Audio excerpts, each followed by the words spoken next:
India کے معروف عالم شاہی امام پنجاب کے بیانات کے لیے مولانا عثمان تھیرپی کو سبسکرائب کریں۔ الرحمن الرحیم۔ شروع اللہ کے نام سے جو بڑا مہربان اور نہایت ہی رحم کرنے والا ہے۔ تمام حضرات سورہ فاتحہ اور درود پاک پڑھ لیجئے۔ اعوذ باللہ من الشیطان الرجیم، بسم اللہ الرحمن الرحیم، الحمدللہ رب العالمین، الرحمن الرحیم، مالک یوم الدین، ایاک نعبد و ایاک نستعین، ایاک نعبد و ایاک نستعین، ایاک نعبد و ایاک نستعین، اہدنا الصراط المستقیم، صراط الذین انعمت علیہم غیر المغضوب علیہم ولا الضالین، آمین۔ درود پاک پڑھیے۔ اللہم صلی علی محمد وعلی آل محمد کما صلیت علی ابراہیم وعلی آل ابراہیم انکا حمید مجید۔ اللہم بارک علی محمد وعلی آل محمد کما بارکت علی ابراہیم وعلی آل ابراہیم انکا حمید مجید۔ شعبان کا مہینہ چل رہا ہے، یعنی رمضان کی آمد ہے۔ اللہ کے پیارے نبی حضرت محمد رسول اللہ صلی اللہ تعالیٰ علیہ وسلم نے ارشاد فرمایا کہ شعبان میرا مہینہ ہے، رمضان اللہ کا مہینہ ہے۔ یہ جو حکم ہوا کہ رمضان میرا مہینہ ہے، تو اس سے یہ بات واضح ہوئی کہ شعبان جو ہے یہ بڑی عظمت والا مہینہ ہے، استقبال رمضان کا مہینہ ہے۔ اس کی راتیں، اس کے دن، اس کے اوقات، اس کی صبح شام وہ بڑی عظمت والی ہیں، کیونکہ جس چیز کو نبی علیہ الصلوۃ والسلام فرما دیں کہ یہ میری ہے، جس کی نسبت انہوں نے اپنی ذات کے ساتھ جوڑی ہو، تو ظاہر سی بات ہے کہ اس میں بہت ساری خاصیتیں ہوں گی، بہت ساری برکتیں ہوں گی، بہت ساری نعمتیں ہوں گی، اللہ کی رحمتیں اس میں ہوں گی۔ اور اسی مہینے میں 14 شعبان کی جو رات آتی ہے، جس کو ہم اور آپ شب برات کے نام سے جانتے ہیں، جس رات میں اللہ تبارک و تعالیٰ کی طرف سے اپنے بندوں کے لیے معافی کا اعلان ہوتا ہے۔ لیکن ہمارے ہاں ایک بات دیکھنے کو ملتی ہے کہ دو طرح کے لوگ ہیں، اور دونوں ہی خوش فہمی میں مبتلا ہیں۔ دونوں کو یہ غلط فہمی ہے کہ میں اپنی جگہ ٹھیک ہوں، تکبر ہو جاتا ہے نا بندے کو، وہ سوچتا ہے جیسا میں ہوں ایسا نعوذ باللہ کوئی اور ہے ہی نہیں، جو ہم جانتے ہیں وہ تو کسی کو پتہ ہی نہیں، جو ہم کہہ رہے ہیں وہ سچ ہے، جو دوسرا بتا رہا ہے وہ تو جھوٹ ہے۔ تو ہمارے ہاں بھارت میں دو طرح کے لوگ ہیں، شب برات کو بھی لے لیں یا اور اسلامی رسومات کو لے لیں۔ ایک تو کہتے ہیں ہی کچھ نہیں، کہ ضرورت ہی نہیں ہے، ثابت ہی نہیں ہے، کسی کتاب میں ہی نہیں لکھا۔ اور جو ثابت کرنا چاہتے ہیں وہ اتنی ضعیف حدیثوں کے ساتھ کہ نہیں جی بہت کچھ ثابت ہے، پھر اسی ثبوت کے طور پر ڈھول بھی بجانا چاہتے ہیں، ہائے اللہ بھی کرنا چاہتے ہیں، سڑکوں پہ رات کو آتش بازی بھی چاہتے ہیں، شور بھی مچانا چاہتے ہیں، ریاکاری بھی کرنا چاہتے ہیں۔ اب عام مسلمان کہاں جائے؟ جس کو اللہ اور اس کے رسول سے واسطہ ہے، جو لڑنا نہیں چاہتا دیوبندی بریلوی بن کے، جو 5 وقت نماز پڑھتا ہے، رزق حلال کماتا ہے، حلال مال کماتا ہے، اپنی اولاد کو بھی کھلا رہا ہے اور ان کو بھی دے رہا ہے جب مانگ رہے ہیں یہ. اب اسے پتہ ہی نہیں لگا بھئی کر کیا رہے ہیں، کہ بھئی 14 شعبان کو کرنا کیا چاہیے، کیا نہیں کرنا چاہیے. کیونکہ ایک طرف تو اعلان ہو رہا ہے کہ بھئی کچھ نہیں، دوسری طرف اعلان ہو رہا ہے بھئی بہت کچھ ہے. اب دونوں جو ہیں حقیقت بتانے کے لیے تیار نہیں کہ اصلیت کیا ہے، راز کیا چھپا ہوا ہے، معاملہ کیا ہے 14 شعبان کا، محمد الرسول اللہ کیا چاہتے ہیں، اسلام کیا کہتا ہے، اللہ تبارک و تعالیٰ کیا چاہتے ہیں، اس رات کی برکت ہے یا نہیں ہے تو کیا ہے، نہیں ہے تو کیا نہیں ہے. کیونکہ انا پھنس گئی، انا پھنس جاتی ہے نا بندے کی. مولویوں کو بھی کئی بار انا پھنس جاتی ہے، نہیں فلاں مسلک نے ایسا کہا تو ہم تو ایسے ہی کریں گے. عقائد کو لے کے، نظریات کو لے کے اس انداز کے ساتھ ایک دوسرے کے خلاف گفتگو ہے کہ مقصد اسلام یہ فوت کر چکے ہیں. مسلمانوں کی فلاح و بہبودیت کی باتیں ان کے پاس نہیں ہیں، اتفاق کی باتیں ان کے پاس نہیں ہیں، اتحاد کی بات ان کے پاس نہیں ہے، لوگوں کو جوڑنے کی بات ان کے پاس نہیں ہے، حوصلہ دینے کی بات ان کے پاس نہیں ہے، غریب کا ساتھ دینے کی بات ان کے پاس نہیں ہے، مظلوم کا ساتھ دینے کی بات ان کے پاس نہیں ہے، ظالم کے آگے کھڑے ہونے کی جرت ان کے پاس نہیں ہے. بس بچا ہے تو لے دے کے ایک دوسرے کے اوپر الزام تراشی بچی ہے. بس اسلام کیا چاہتا ہے؟ وہ عالمگیری دین جس کا ڈنکا آج پوری دنیا میں بج رہا ہے. پورے عالم میں کوئی بستی ایسی نہیں جہاں 5 وقت مؤذن یہ نہ کہتا ہو کہ اللہ اکبر، کہ اللہ سب سے بڑا ہے، اور میں گواہی دے رہا ہوں کہ محمد الرسول اللہ اللہ کے رسول ہیں، خاتم النبیین ہیں. بار بار اعلان ہو رہا ہے کہ رسول اللہ رحمت للعالمین ہیں، وہ طٰہٰ ہیں، یاسین ہیں، وہ مدثر ہیں.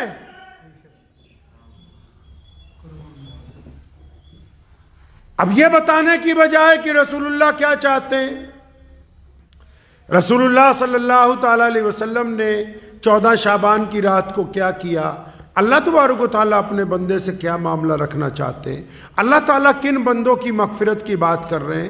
اب اس کی بجائے فروعی مسائل کو لے کے جو ضروری تو ہو سکتے ہیں لیکن اس حد تک ضروری نہیں کہ وہ مسلمانوں کو آپس میں لڑائیں، اس حد تک ضروری نہیں کہ وہ ایک دوسرے کی دشمنی دل میں پیدا کریں، اس حد تک ضروری نہیں کہ وہ ایک دوسرے کی طرف زہر کی نگاہوں سے دیکھیں، اس حد تک ضروری نہیں کہ وہ ایک دوسرے کی مساجد میں جانے سے انکار کر دیں. ایسے کوئی مسائل جو ہیں وہ اسلام کے اندر کوئی اہمیت نہیں رکھتے.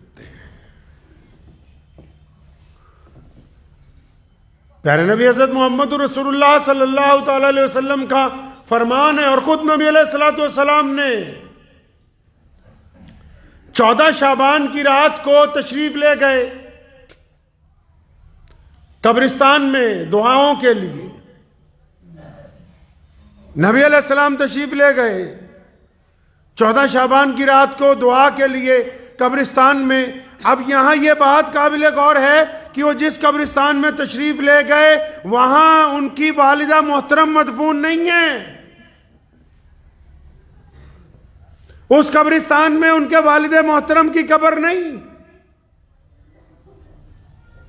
نبی علیہ السلام نے تو یہ سنت ہمیں بتائی کہ جب جاؤ گے دعا کے لیے تو پوری امت کی مغفرت کی بات کرنی ہے، پوری امت کے جو لوگ جا چکے ہیں ان کے لیے اللہ کی طرف سے رحمت مانگنی ہے، ان کے لیے درجات کی بلندی کی بات کرنی ہے.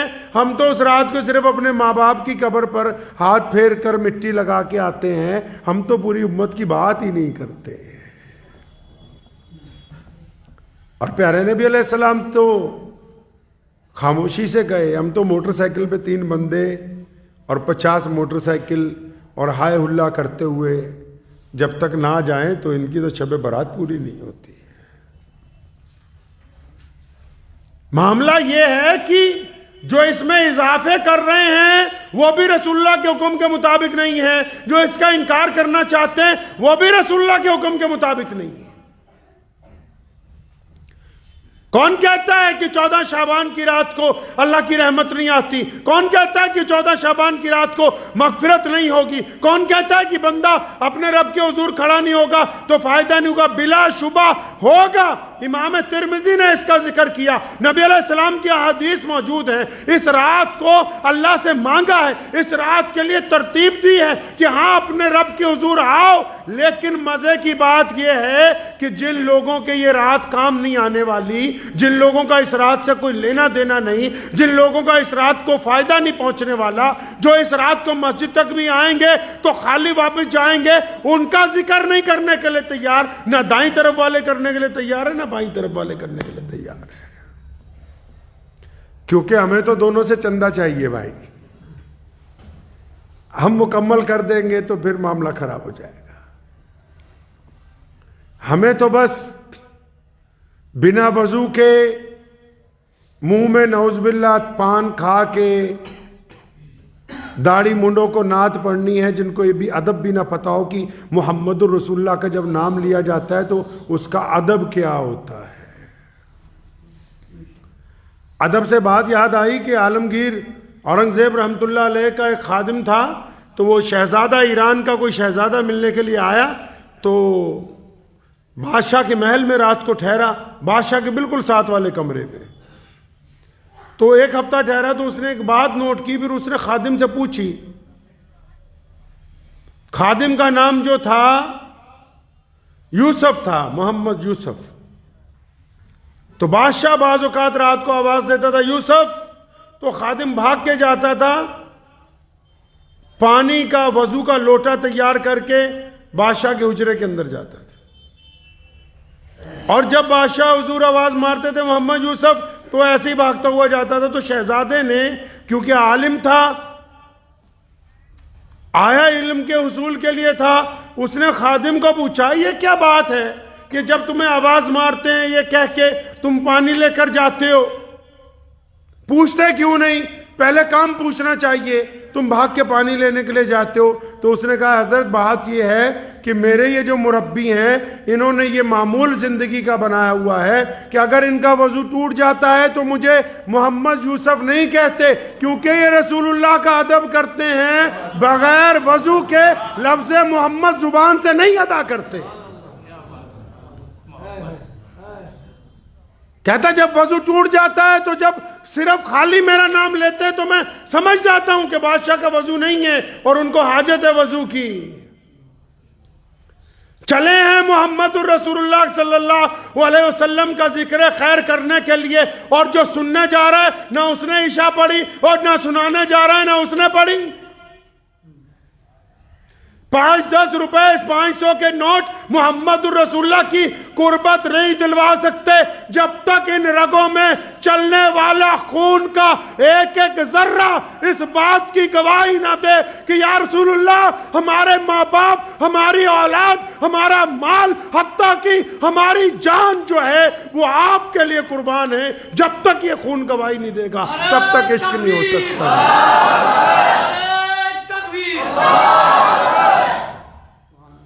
تو نبی علیہ السلام کیا چاہتے؟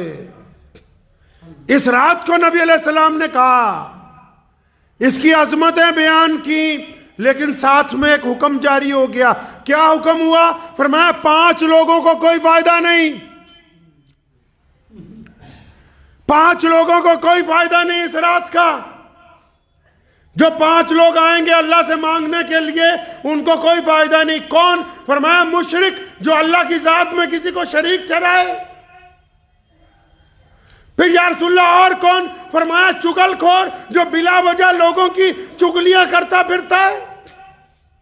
یا رسول اللہ اور کون؟ فرمایا متکبر جو یہ سمجھتا ہے کہ مجھ جیسا تو دوسرا ہے نہیں، یہ مجھ سے کم تر ہے، میں زیادہ دولت مند ہوں، میں زیادہ حسین ہوں، میں زیادہ عالم ہوں، میں زیادہ بڑا افسر ہوں، میں زیادہ بڑا چودھری ہوں، میں زیادہ بڑا بیپاری ہوں، میں زیادہ بڑا اختیار والا ہوں۔ جس کو تکبر ہے اپنی ذات پہ اس کو بھی اس رات کا کوئی فائدہ نہیں ہے۔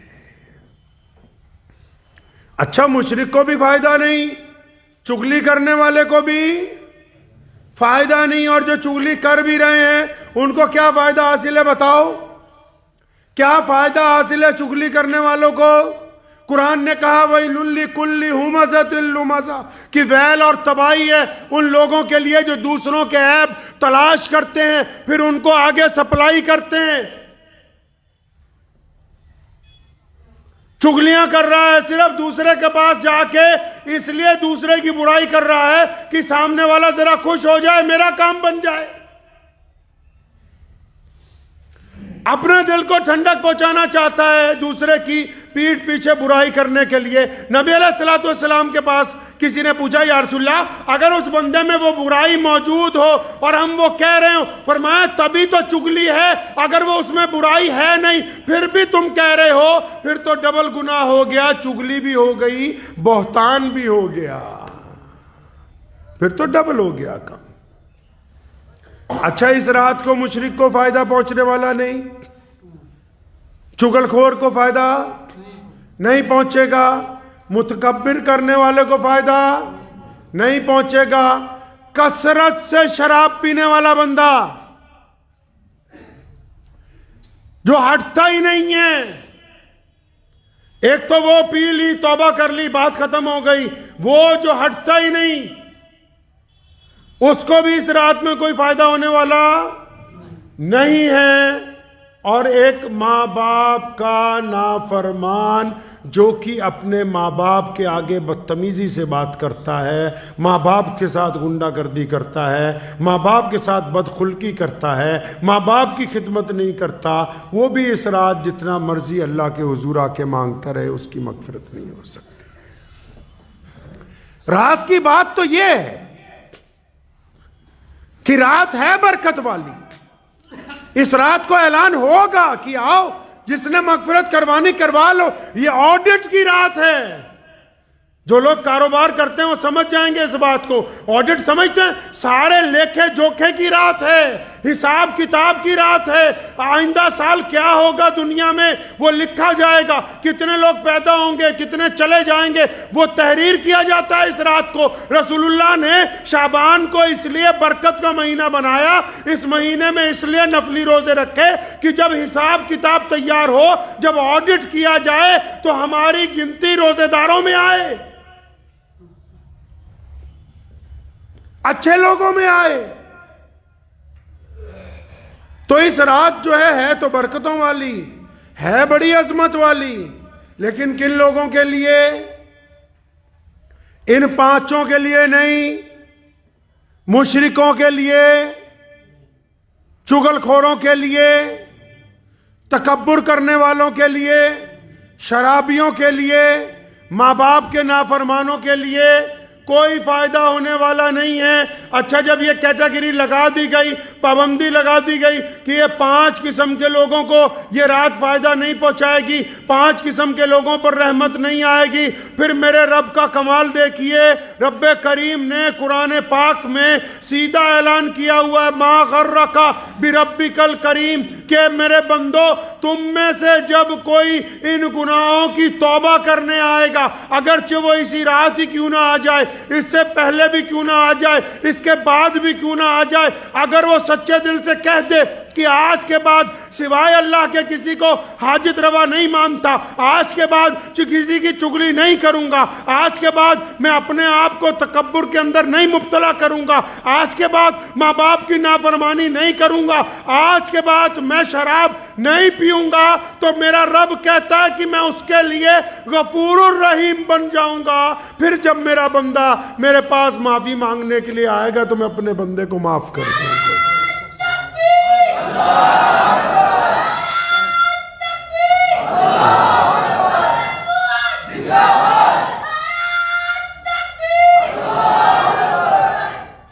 پھر جب معافی مانگنے کے لیے آئے گا اللہ فرماتے ہیں پھر ہم معاف کر دیں گے۔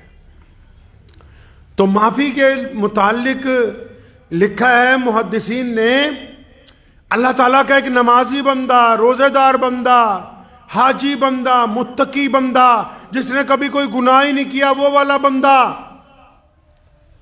مخلص بندہ، عبادت گزار بندہ، وہ جب دعا میں اپنے رب کو پکارتا ہے نا کہ یا اللہ میری مدد فرما، اللہ تعالیٰ کہتے ہیں لبیک، بھئی میں تیرے ساتھ ہوں۔ اللہ فرماتے ہیں لبیک کہ میں تیرے ساتھ ہوں، گھبرانا نہیں، تو جو کہہ رہا ہے ابھی کر دیں گے، کوئی مسئلہ نہیں ہے۔ یہ بڑے بڑے ولیوں کے پاس، بزرگوں کے پاس لوگ دعائیں کروانے جاتے تھے، یا اب بھی بڑے بڑے بزرگوں کے پاس ہم لوگ دعائیں کروانے جاتے ہیں، اس میں راز یہی تو ہے جو اللہ کے مستجیب الدعوات لوگ ہیں، جن کی آنکھیں جھکی رہتی ہیں، جن کے دل پاک ہیں، جو حلال روزی کھاتے ہیں، جو کسی سے کوئی مطلب نہیں رکھتے، جو ظالم کے خلاف کھڑے ہوتے ہیں، جو مظلوم کی مدد کرتے ہیں، جو بھوکے کو کھانا کھلاتے ہیں، پھر جب وہ ہاتھ اٹھاتے ہیں یا اللہ، ادھر سے آواز آتی لبیک، کہ بھائی میں تو تیرے ساتھ ہوں۔ پوچھا نا اللہ سے کہ اللہ جب تیرا کوئی نیک بندہ تجھے پکارتا ہے تو آپ کیا کہتے ہیں؟ اللہ نے فرمایا میں آواز دے دیتا ہوں لبیک، کہ بھائی میں تیرے ساتھ ہوں، مانگ کیا مانگتا ہے؟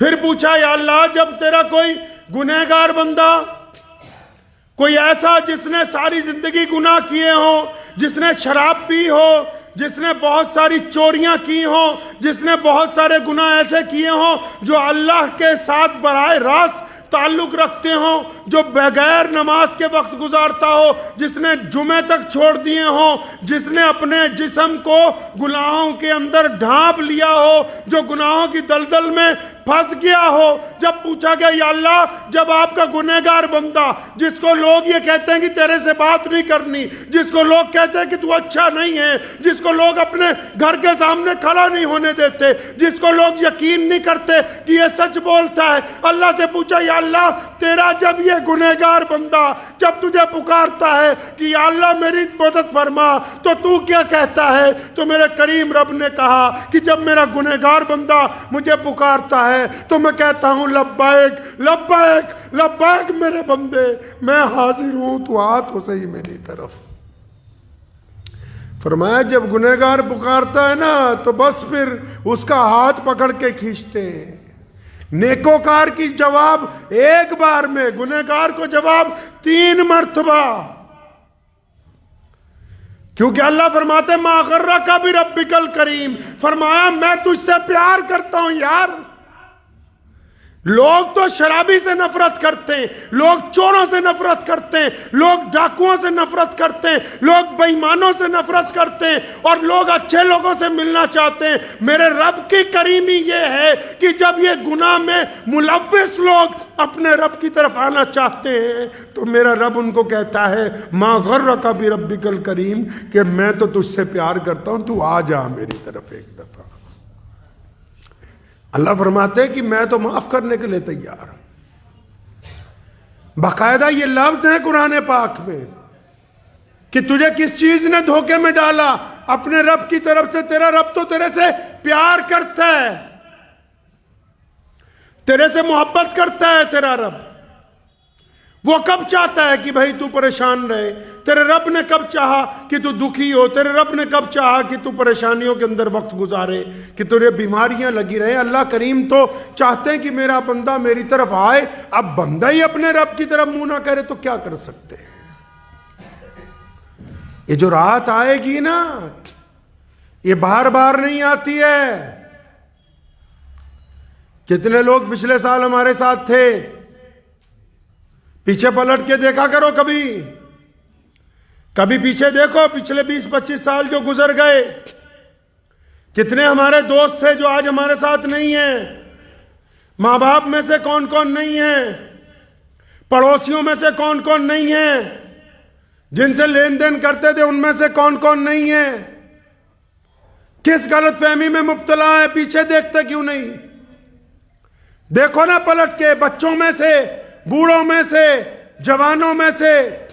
کوئی لکھوا کے تھوڑی لایا کہ 80 سال 90 سال جینا ہے۔ پیچھے پلٹ کے دیکھو تو صحیح کتنے لوگ ہمارے ساتھ تھے یار کل تک، جن کے ساتھ ہم گپے مارتے تھے، گھومنے پھرنے جاتے تھے، کاروبار کرتے تھے، شادیوں میں ملتے تھے، ایک دوسرے کے ساتھ خوشگوار باتیں کرتے تھے، دیکھو تو صحیح آج وہ قبرستان میں ہزاروں ٹن مٹی کے نیچے۔ یہ رات بار بار آنے والی تھوڑی ہے۔ اس رات کو کرنے کی بات تو یہ ہے کہ رات کو بندہ عشاء کی نماز جماعت کے ساتھ اپنے گھر کے علاقے کی مسجد میں پڑھے۔ عشاء کی نماز، عشاء کی نماز رات کو اپنے گھر کے علاقے کی مسجد میں جماعت سے پڑھے، کچھ دیر بیٹھے، ذکر و اذکار کرے، گھر جائے، پھر تنہائی میں اپنے رب کے ساتھ بتاؤ تو صحیح، اگر کوئی خاص بات کسی سے کرنی ہو، اگر آپ کو وزیر اعلیٰ سے ملنا ہو، آپ کو کسی افسر سے ملنا ہو، کہتے نہیں کہ مجھے 5 منٹ الگ سے چاہیے، تو یہ کیسے ممکن ہے کہ تم جب اپنے رب سے اپنی بات کرنا چاہتے ہو تو وہ شور شرابے کے درمیان ہوگی؟ اس رات تو کچھ وقت نکالنا ہے جب آپ ہو اور آپ کا رب ہو، آپ کی بات ہو، آپ کا رب سننے والا ہو، آپ اپنے گناہوں پر شرمندگی کا اظہار کریں، آپ اپنے گناہوں کے اوپر اپنی گردن کو جھکائیں، اپنی پلکوں کو گیلا کریں، آپ اپنے گناہوں کے اوپر اپنے رب سے معافی مانگیں۔ ہونا تو یہی چاہیے جو سنت طریقہ ہے کہ نماز جماعت سے ہو، اور پھر اس کا اذکار کے ساتھ بندہ اپنے گھر پہ ہو، پھر اپنے گھر میں بھی اپنے گھر والوں سے علیحدہ ہو جائے، کسی کمرے میں، چھت کی ایک نکڑ پر، کہیں ڈیوڑی میں ایک طرف بیٹھ کے اپنے رب کے ساتھ باتیں کرے، اپنے رب کا ذکر کرے، اس کی ثنا بیان کرے، کہے زبان سے کہ تیرے علاوہ عبادت کے لائق ہے ہی کوئی نہیں، تجھ سے زیادہ غفور الرحیم کوئی نہیں۔ مفسرین فرماتے ہیں کہ جب ایک بندہ اللہ تعالیٰ سے معافی مانگتا ہے نا اور یہ کہتا ہے تو غفور الرحیم ہے، فرمایا جب وہ یہ کہتا ہے کہ تو غفور الرحیم ہے، پھر جب اس کی معافی قبول ہوتی ہے، جب اس کا درجہ بڑھایا جاتا ہے نا، تو بڑے بڑے اللہ والے پیچھے رہ جاتے ہیں، گنہگار معافی کی وجہ سے اپنے درجے میں ان سے آگے پہنچ جاتا ہے، پیچھے رہ جاتے ہیں بڑے بڑے اللہ والے، معافی کی وجہ سے ان کا درجہ اس سے بھی زیادہ بلند کر دیا جاتا ہے۔ پھر رات کے کسی پہر اٹھ کے قریب کے قبرستان میں جا کے پوری امت کے لوگوں کے لیے، اپنے والدین کے لیے، اپنے بزرگوں کے لیے، اور پھر پوری امت کے لوگوں کے لیے دعا کریں کہ میں اپنے نبی علیہ السلام کی سنت کے مطابق آیا ہوں۔ نبی علیہ السلام نے دعا کی ہے، اور پھر فجر کی نماز دوبارہ جماعت کے ساتھ مسجد میں ادا کرے۔ جس بندے نے جو عشاء کی نماز جماعت سے ادا کی، رات کو اپنے رب کو راضی کیا، فجر کی نماز جماعت سے ادا کی، اس بندے کو ساری رات عبادت کرنے کا ثواب ملے گا، گرچہ بیچ میں 1-2 گھنٹے اگر اس کی آنکھ لگ بھی جائے تب بھی ساری رات عبادت کرنے کا ثواب اس کو ملے گا۔ اور ایک بات اور کریں اس رات، موبائل سے پرہیز کر لیں۔ ٹھیک ہے اسی میں دین کی باتیں بھی جا رہی ہیں، لیکن یہ اتنا اچھا نہیں ہے، اس سے پرہیز کر لیں، کیونکہ اب یہ چگلی کا آسان ذریعہ ہے، گناہ کا آسان ذریعہ ہے، وقت کو برباد کرنے کا آسان ذریعہ ہے، بے حیائی کو عام کرنے کا آسان ذریعہ ہے، زنا کو عام کرنے کا آسان ذریعہ ہے۔ ٹھیک ہے آپ ہیں اور آپ کا رب ہے، جب آپ اور آپ کا رب رات کو باتیں کرے تو پھر یہ ساتھ میں نہ ہو، یہ ساتھ میں نہ ہو آپ کے۔ جب آپ اپنے رب سے بات کریں تو بس آپ ہی ہو اور آپ کا رب ہی ہو، پھر اپنی حاجتیں اپنے رب کے آگے رکھیں، اپنی ضرورتیں اپنے رب کے آگے رکھیں۔ اس بات کو ذہن نشین کر لیجئے کہ اس رات جو لوگ بیٹھ کر گپے مارتے ہیں، جو بیٹھ کر چگلیاں کرتے ہیں، جو بیٹھ کے ایک دوسرے پر تنقید کرتے ہیں، جو دوسروں کی نماز دیکھتے رہتے ہیں کہ کیسے پڑھ رہا کیسے نہیں پڑھ رہا، اپنی ہو رہی ہے کہ نہیں؟ آپ کو جج نہیں لگایا اللہ نے ایک دوسرے پر، یہ ممبر بنائے اور جمعہ کے دن امام کا ذمہ داری کہ وہ قوم کو بتائے کیا صحیح ہے کیا غلط ہے. ہر ایک آدمی کو دوسرے پر جج نہیں لگایا. پولیس بنائی، عدالت میں جج بٹھایا، ہر ایک کو دوسرے پر جج نہیں لگایا کہ خود ہی فیصلے کرتے پھرو سڑک پر کھڑے ہو کے کہ کون حلال کا ہے کون حرام کا ہے. آپ کو جج نہیں لگا دیا گیا کسی کے اوپر. یہ جو اپنے آپ میں جج بننے کی کوشش کرتے ہیں، انہوں نے تو معاشرہ برباد کر رکھا ہے. خود ہی فتویٰ کہ فلاں جائز ہے، خود ہی فتویٰ فلاں ناجائز ہے. دوائی MBBS ڈاکٹر سے چاہیے اور دین کا مسئلہ پوچھنا ہو تو پان کی دکان پر ہی بیان کر رہے ہیں منہ میں تمباکو لے کے.